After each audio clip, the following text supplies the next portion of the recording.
Okay, my friends, look at this craziness. We got some meatloaf burgers with green and red peppers, some onions, salt and pepper, and no egg and no breadcrumbs. Pork and beef. Awesome.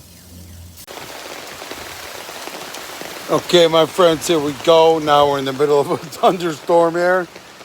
Well, we got the umbrella over here, and we got the incredible, amazing meatloaf cheeseburgers. I'm gonna shut this bad boy down, but absolutely incredible. Something nice and easy anybody can make, not using the inside oven.